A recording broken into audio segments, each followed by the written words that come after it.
Welcome to the deep dive. We're here to sift through, well, stacks of articles, research, notes, all sorts of things, really. Yeah, the goal is to pull out those vital nuggets of insight. Exactly. Helping you quickly get truly well informed. Today, our focus is Bangladesh. A fascinating place right now. It really is. A nation buzzing with significant headlines.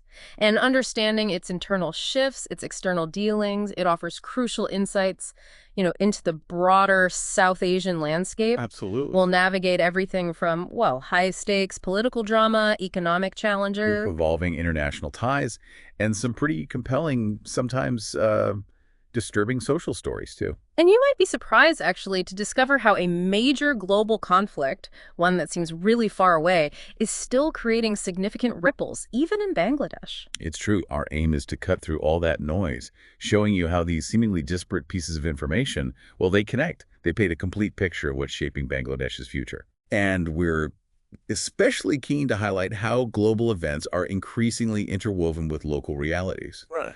But just to be absolutely clear here. Right. Our mission is simply to convey the information from our sources. We're not here to endorse any specific viewpoints, especially, on politically charged content. No, not at all. Our only goal is to make sure you, our listener, are genuinely well-informed. Okay, let's jump right into the political arena then, because our sources kick off with a pretty powerful signal. They certainly do. Former Prime Minister Sheikh Hasina has been summoned by Bangladesh's International Crimes Tribunal. Yeah, and she, along with the former Home Minister, Asaduzzaman Khan, they face serious charges. Yeah. Crimes against humanity. Specifically linked to last year's crackdown on protesters, right? That's the link, yes. They're due in court on June 24th. So this isn't just, another headline. No, not at all. Yeah. This is the interim government really firing a clear signal. The tribunal, it's a domestic body set up to address atrocities. Mm-hmm. They ordered newspaper advertisements for them to appear because the police apparently couldn't locate them. Wow. And if they aren't found by June 24th, well, they'll be officially declared absconders. So this legal action, it signifies that even really high-profile political figures are facing, well, unprecedented legal scrutiny. Exactly.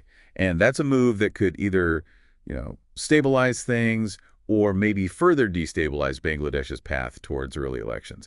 It's a bit uncertain. And speaking of elections, what are the signals on that front? What are we hearing? Well, the interim government, under advisor Muhammad Yunus, seems to be hinting that parliamentary polls could be moved forward. Forward from April 2026. Right, possibly to February 2026. And this is important. This is contingent on significant judicial and political reforms being completed first. Okay, so that's a pretty big if then. It is a big if, yeah. Especially since the UN High Commissioner for Human Rights has actually expressed concern over new legislation. What kind of legislation? Legislation that grants this interim government expanded powers to ban political parties. Oh, so the international community is definitely watching closely. Absolutely. And the Bangladesh Nationalist Party, the BNP, Amir Khosrow Mahmood Chowdhury, speaking for them, indicated their expectation for elections before Ramadan was met. Okay. And they seem to see reforms as this ongoing process, something that should wrap up in maybe a month or two. Right. He also suggested, interestingly, that future governments would continue to pursue justice against many. So it sounds like a long road of accountability ahead. And the UK High Commissioner, Sarah Cook, she even met directly with senior BNP leaders, people like Musa Fakhrul Islam Alamgir. To discuss what exactly? To discuss the democratic environment, future elections, and those very reforms we're talking about. So the critical question here really is, how will all these legal proceedings and these reform efforts, how will they ultimately impact the stability and, I guess, the democratic aspirations of Bangladesh? That's it. It's a really delicate balance, isn't it, between justice and political maneuvering. A fascinating and, precarious balancing act. Now, while these political developments keep Bangladesh looking inward, our sources also reveal this compelling counter-narrative. Dhaka is simultaneously making some pretty bold moves to reshape its global footprint, and here's where it gets really intriguing. Okay. Nepal has just begun its first power exports to Bangladesh. 40 megawatts of hydropower. Via the Indian grid. Via the Indian grid, exactly. And this is more than just electricity, isn't it? It feels like a genuine milestone for regional energy cooperation. Oh, absolutely. This development is such a concrete example of Bangladesh's, pragmatic strategy to secure vital energy resources. Which is fundamental for development. Fundamental for its sustained development, yes. And it also underscores the growing importance of these interconnected regional energy grids for, broader stability and growth across South Asia. It's really a win-win. Makes sense. Beyond energy, though, our sources also point to a sort of diplomatic thawing with Pakistan. Yeah, a thawing. Recent discussions are adding some momentum to renewed relationships. But there's always a but, isn't there? There is.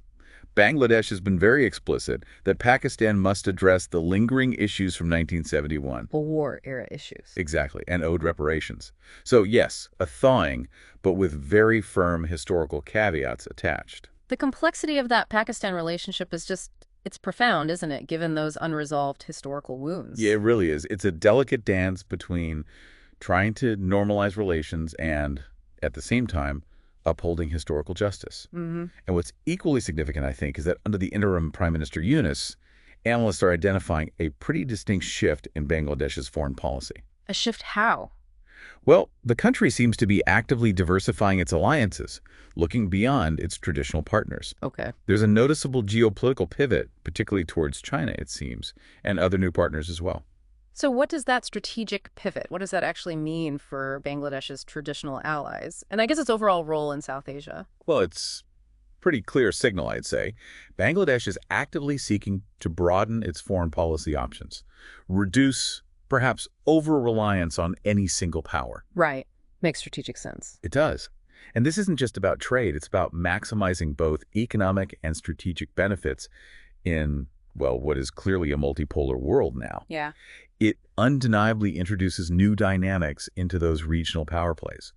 It allows Bangladesh to navigate this really dynamic global environment with perhaps increasing agency. It sounds like a sophisticated gamble in a way. It is a gamble to secure its future. Okay, so from that high-level diplomacy, let's now sort of zero in on Bangladesh's economic pulse and the challenges of internal governance. Right. On the economic front, there's actually a strong positive indicator. Bangladesh's Purchasing Managers Index, the PMI, it climbed to a really robust 58.9 in May. That's quite high. It is, and it marks the 9th consecutive month of expansion across manufacturing, agriculture, services. It tells us that despite all the political pressures, the country's core production engine is showing, well, remarkable resilience. That resilience, though, it exists in stark contrast to some really significant financial pressures. Such as? Well, foreign debt repayments, for instance. They jumped a staggering 25%. 25%. 25%. To $3.2 billion in just 9 months. That puts considerable strain on government finances. That highlights a fascinating dichotomy then, doesn't it? A strong, productive sector, but a government really struggling with its debt burden. Precisely. And then there's this policy that has drawn, well, significant criticism. The interim government allowing the whitening of illicit funds. Black money. Yes, in the 2025-26 fiscal budget. Transparency International Bangladesh, TB, they've been particularly vocal in their criticism about this. Understandably. This policy, it touches directly on these deeply contentious issues of financial transparency, corruption. It raises serious public trust concerns. Yeah. Yet, on the reform front, it is important to note both a Judicial Reform Commission and an Anti-Corruption Reform Commission are actively working. Okay, so there is work being done. There is work being done to overhaul legal and governance systems. These efforts suggest, perhaps, a genuine push to address systemic issues, even if other policies are drawing fire. Right. And looking at the budget itself, what are the details there? Well, the government presented a smaller budget, 7.09 trillion taka, that's about $60 billion. Smaller, with a reduced deficit. Reduced deficit, yeah. And relying more on internal financing, like bank loans, savings certificates. Okay. But here's a truly striking detail from the sources. Go on. The budget allocates 122 billion taka just for interest payments alone. Just interest. How much is that of the total? That's 14% of the entire budget. 14%. And it's equivalent to the combined education and technology budget. Wow. That truly highlights the immense burden of debt servicing on the government finances, doesn't it? It really does. And the strategy of relying so heavily on domestic borrowing in this context, well, it raises questions about its long-term sustainability. And the impact on private investment, maybe. Exactly, and potential impact on private sector investment. Yeah. Now, there was a prominent critique on this from Salhuddin Ahmed of the BNP. Okay, what did he argue?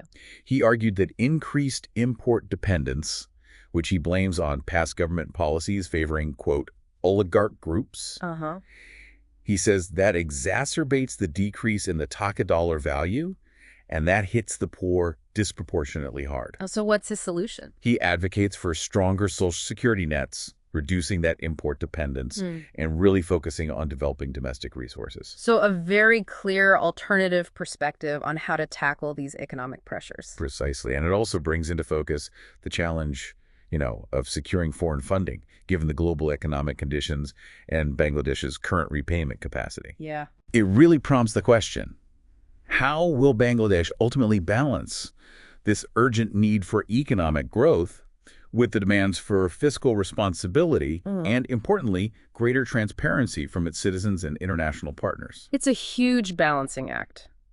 Okay, shifting from the sort of big picture of economics and politics, let's talk about the immediate social impact and some truly disturbing incidents our sources highlighted. Yes, unfortunately. We learned about the tragic suicide of a Dhaka University student, Shakiluddin. His family, tragically, blames activists from Jamaat, that's the hardline Islamist party, Jamaat-e-Islami. Right. They blame them for reigniting an old controversy, a religious blasphemy accusation on Facebook that Shakil had actually already apologized for. For instigating mob violence against him. Exactly. The police have stated they need a formal complaint before they can act. This incident is, it's deeply upsetting. And it serves as such a stark reminder of these ongoing societal vulnerabilities, particularly concerning mob justice, and the absolutely crucial role law enforcement plays, or should play, in protecting individuals from those kinds of threats. It really highlights how quickly online accusations can just escalate into real-world violence. It's frightening. And unfortunately, our sources reported on other serious crimes, too. An armed group attacked and looted a restaurant in Gulshan, assaulting employees. A bus driver arrested in Habaganj for the gang rape of a teenage girl. His helper apparently fled. Terrible. 2 schoolgirls raped in Rajbari, leading to 1 arrest there. And a teenage girl allegedly raped by an ATM security guard in Gazipur, who is now at large. I mean, these are profoundly disturbing stories. They really are. And they powerfully underscore these persistent challenges in ensuring safety and security for all citizens, especially, vulnerable populations. Absolutely. On a related note, though, and potentially a positive one, the law advisor, Dr. Asif Nazrul, he announced a new legal initiative. Okay. A GUM, or Enforced Disappearance Law. It's apparently going to be established within a month. And that will create a permanent commission. A permanent commission, yes. He hopes this will help address past disappearances, including those of BNP Jamaat activists. Which, if it's effectively implemented. If effectively implemented, it could be a really crucial step towards greater accountability for human rights. Let's hope so. And then, just quickly, in what we might call sort of bonus developments from our sources, small things, but they offer telling glimpses into daily life. There was a 15-kilometer post-Eid traffic jam on the Jamuna Bridge, which, if you've ever been stuck in traffic... 15 kilometers, that's no small thing, no. No. And also, tragically, the vandalism of Tagore's ancestral home. Yes, which prompted protests all the way over in New Delhi. Right. These seemingly smaller points, from infrastructure strain like the traffic jam to cultural preservation challenges like the Tagore home vandalism, they do reflect these underlying societal issues. Yeah, they paint a picture. They do. They present a really stark contrast between Bangladesh's national development goals and the persistent complex social challenges it continues to grapple with every day. Okay. Now, what truly surprised us, I think, in digging through these sources was just how prominently a seemingly distant conflict appeared. Yes, that was striking. Revealing global connections we hadn't fully considered. I'm talking about the Iran-Israel conflict. Our sources, which were focused on Bangladesh, reported intense ballistic missile attacks on Tel Aviv and Haifa, causing significant destruction and, tragically, 8 deaths. And even the U.S. Embassy in Tel Aviv sustaining damage. Right. This isn't just about distant headlines filtering through. It felt more direct. What's remarkable is that ripple effect. While the sources did provide specifics about the conflict itself, like Iran's Operation True Promise III, Israel's continued aggression, leading to, hundreds of reported deaths in Iran. The very fact that these specific details are being so widely reported in Bangladesh-focused sources, that itself tells a story. What story does it tell? It highlights just how thoroughly global information penetrates and influences local narratives, local concerns. Even a seemingly small detail. like debris from an Iranian missile landing near Palestinian President Mahmoud Abbas's home in Ramallah That was in there. that found its way into these sources. It just demonstrates the pervasive nature of this conflict's reach. And there's a truly human element of this distant conflict that our sources also picked up on, which was quite affecting. Yes, the mental health aspect. Israelis are reportedly experiencing a significant mental health crisis because of the attacks. Over 4,500 calls to emotional support hotlines in just 4 days. And a massive increase in demand for mental health services overall. Yeah. This really drives home the often overlooked human impact of these kinds of conflicts, doesn't it? It extends so far beyond the immediate casualties and the physical destruction. Absolutely. It underscores the profound psychological toll on civilians who are living under constant threat.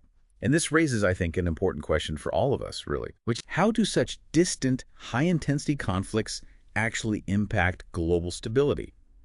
And, perhaps more subtly, how does the information about them travel and affect people worldwide, even in places far removed, like Bangladesh? The emotional and psychological ripples. They can truly extend globally. And they clearly do. Wow, we've navigated quite a landscape today, haven't we? We certainly have. From the high-stakes political tensions and complex economic shifts within Bangladesh. To its evolving international relations, and even, as we just discussed, the ripple effects of a distant, devastating conflict. Our deep dive really aimed to give you a comprehensive yet hopefully concise understanding of these complex issues, connecting the dots where they might not seem obvious at first glance. We really hope this deep dive leaves you not just well-informed, but maybe with a deeper sense of the interconnectedness of our world. Indeed. And perhaps something to think about is how all this information, even from these seemingly disparate sources, can collectively paint such a complete, nuanced picture of a nation and its evolving place in the world. Right. The importance of critical thinking, in a world where local and global events are just increasingly intertwined, it really can't be overstated. That's a great point. What might these complex interwoven trends that we've talked about, what might they signify for the broader geopolitical landscape of South Asia, and maybe even beyond? Something to ponder. Definitely. We invite you to continue your own deep dives into the world around you.